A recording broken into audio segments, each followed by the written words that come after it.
All right, everybody. Thank you for coming out today. Appreciate you joining us for this important press conference. I am here to announce that I have made my 2 appointments to the brand new Citizens Law Enforcement Advisory Committee, otherwise known as CLEAC.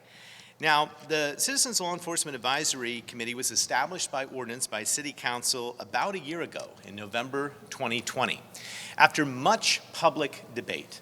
And it was part of a multi-pronged series of actions that would bring about comprehensive police reform for the city of Harrisburg. Many of those other initiatives were under my complete control and have already paid fruition. For instance, at the same time, we rewrote the city's use of force policy.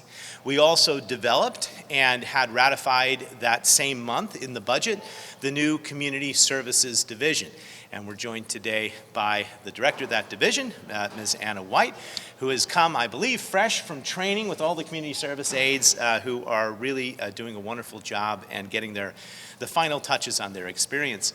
But it was important as well, along with the Community Services Division, along with the rewriting of the use of force policy, to establish a board of private citizens to help act as both a voice for the community, as a means of oversight for the police department, but also as a means of fostering dialogue, because oftentimes it is hard for members of the community to come down to City Hall and pay for parking and have their voices be heard. And the CLEAC board was going to be out in the community, meeting regularly and listening to the community.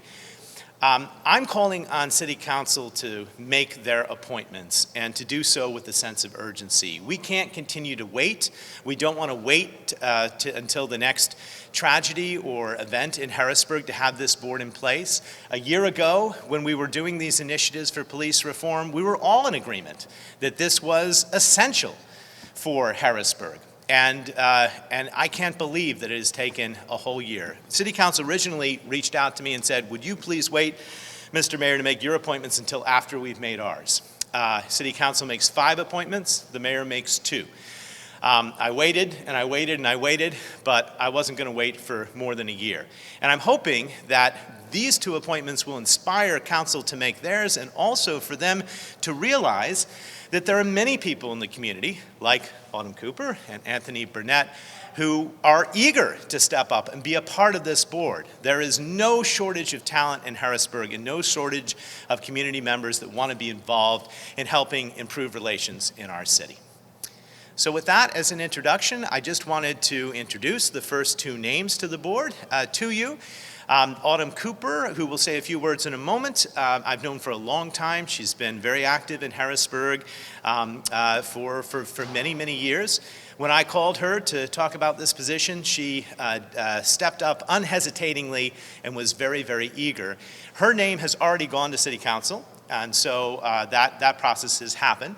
Anthony Burnett is somebody who is well known to the community, very involved actively, especially with our youth, and his name will be going to City Council at their next legislative session. So those are the first two appointments, and hopefully City Council will name the next 5 so we can get this board up and running.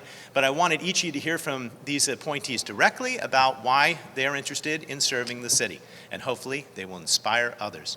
So, Autumn Cooper, the microphone is yours. Thank you, thank you, thank you. Good morning. As the mayor mentioned, my name is Autumn Cooper. I am deeply rooted in the community, family here, church here, product of the school district, business here as well. I'm honored by the opportunity to not only serve, but to serve as a liaison and an advocate in working to build and foster positive relationships between the Harrisburg Police Bureau and the community at whole. So I'm looking forward to us putting this full board together, creating a safe space for the community to come out and communicate with us, and doing whatever research needs to be done or investigative research to look into any matters of concern for them. So thank you again for considering me when you were making this decision. Thank you. Thank you, Autumn. Thank you for your willingness to serve. And Mr. Burnett. Yes, as the mayor said, my name is Anthony Burnett. I go by Dr. Burnett in the community. I am a coach in the community. I also work for Parks and Recreation, City of Harrisburg. I worked alongside of POW, Police Athletic League, so I think I am a great access to the community so that we can maybe get some things done in communication to the community to allow them to know what it is that we are doing. And of course, over a period of time, things will change. So I am definitely grateful and thankful that the mayor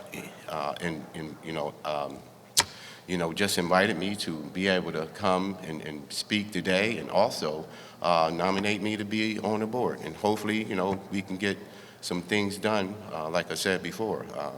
And thank you guys for coming out. Amen. Thank you, Dr.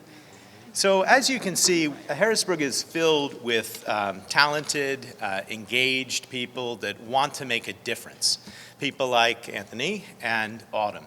And I'm hopeful that council will reapproach this board with a sense of vigor and urgency now, make those appointments, and get this board up and running. It was the talk of the town last year, but sometimes when the spotlight is off, things tend to be forgotten, and we can't let that happen here. We have to have it in place.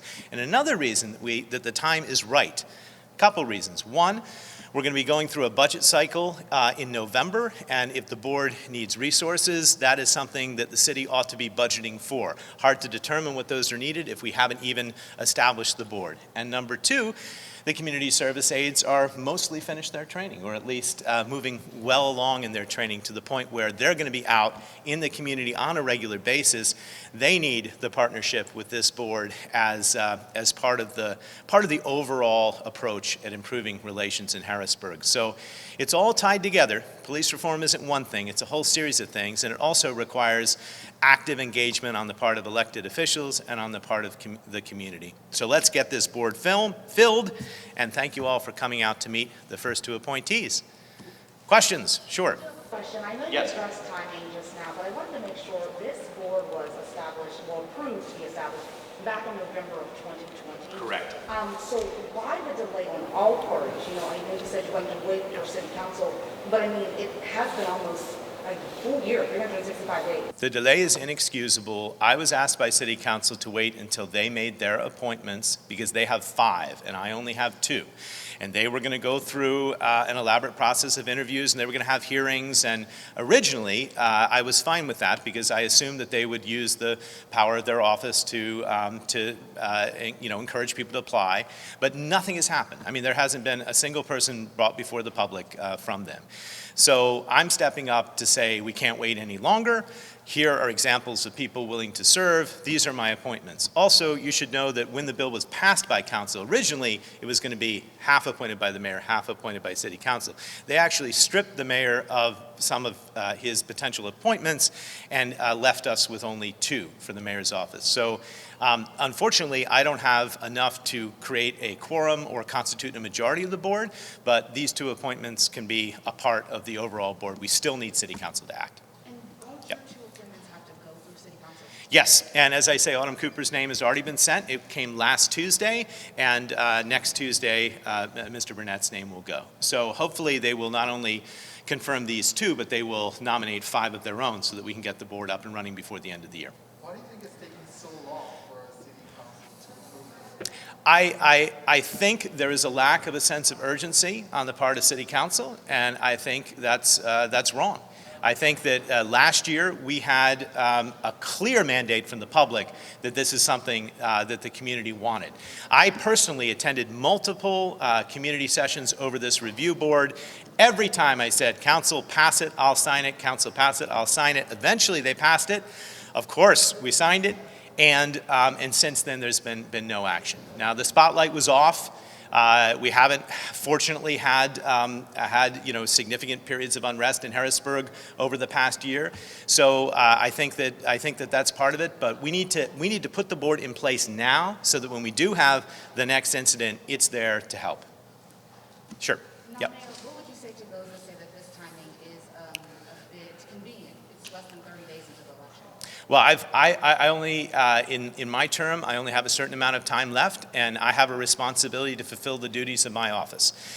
When positions become open in the city of Harrisburg, I need to fill them, and if I have appointment power for certain boards, I need to act on it. Again, I delayed acting at the request of council, but I wasn't willing to never act or delay that forever. I think 1 year is more than enough time, and we should already have had this board up and running. And going long term, Yes. how exactly is this supposed to bridge the gap between police and the public? How exactly? So the board has a lot of different functions, and some of that will be experienced as the members themselves determine what they want to do. But they can give voice to community complaints or concerns in ways that maybe a single individual cannot, or maybe a single individual finds that difficult to do through the other mechanisms. They can also speak as a voice for the community when things occur or we have incidents or when things need review or oversight. It's quite possible that they can weigh in, they can request testimony, they can bring in experts to talk about what's happening in other cities or other municipalities. They can help forge best practices. They can be part of a dialogue, which is an essential dialogue if everyone is going to be held accountable and if we're going to improve the relations between the police and the community. And I think these boards have been successful elsewhere in Pennsylvania and throughout the country. It's something which everybody claims they want to see. Well, then why don't we have a board yet in Harrisburg? Let's act, let's move quickly. Mayor, the Yeah. CSAs have been out and about. I know that Yes. I've done stories Good. on them. But you could really see a legitimate working relationship between Ms. White's team and board members once the board's in place. I mean, that could really, it's like you said, remember Yes. last year there was all that momentum, but now the spotlight is dim.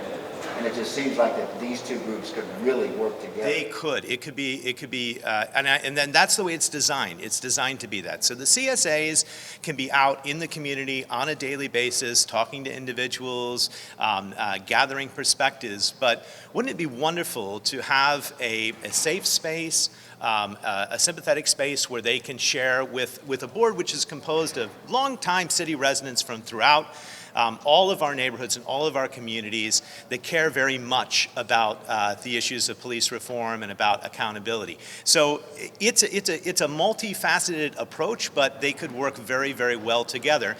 And again, the halls of power, down here in City Hall is not necessarily the easiest way for people to make a complaint or have their voices be heard.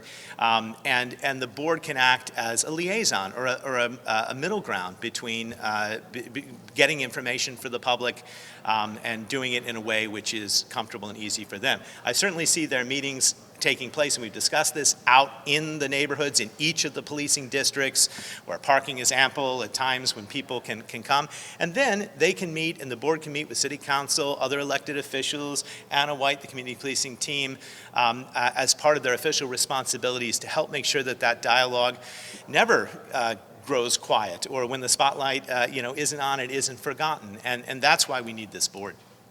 What kind of limitations Yeah. will they face, and will they have access to records to do their oversight? Yeah, there was a lot made about subpoena power and a lot of discussion about that when the board was being formulated. But in reality, they have a major bully pulpit, and they also have my complete support in the mayor's office, as well as city council's support.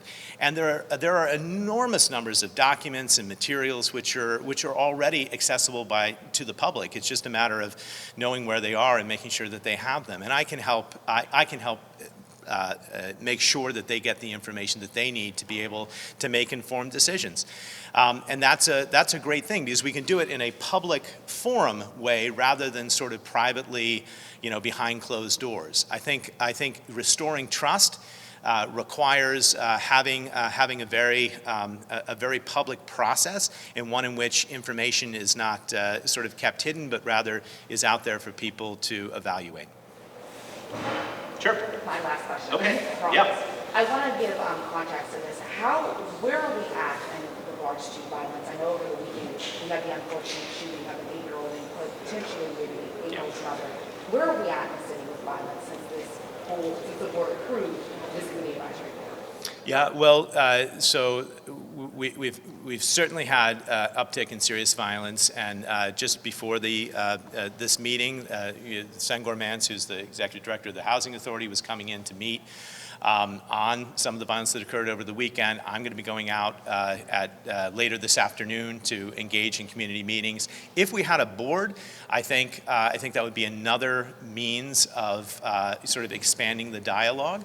So I think that, and there are a lot of reasons for this, but then there should be a conversation about certain methods and ways that we can potentially reduce that violence, and that's something that that's a dialogue that Sengor is having and that I'm having, but that the board could be having in a public manner.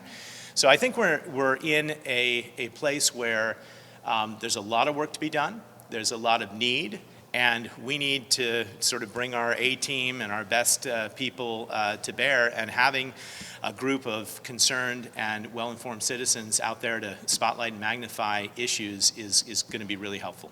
Does it concern you that we had 2 shootings over the weekend in different parts of the city? I guess Sure. Second and Pine or wherever, and then Yeah, in the Hall Manor community. absolutely.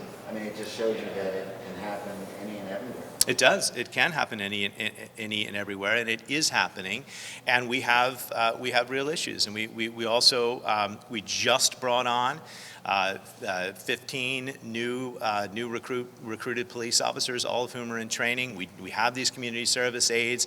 It's a moment where we can sort of begin to sort of rebuild trust and capacity together, but it does require us all working together, and it does require having the community's trust. And the community said they wanted a police review board, and we haven't done that. So we need to do it, and we need to move forward quickly.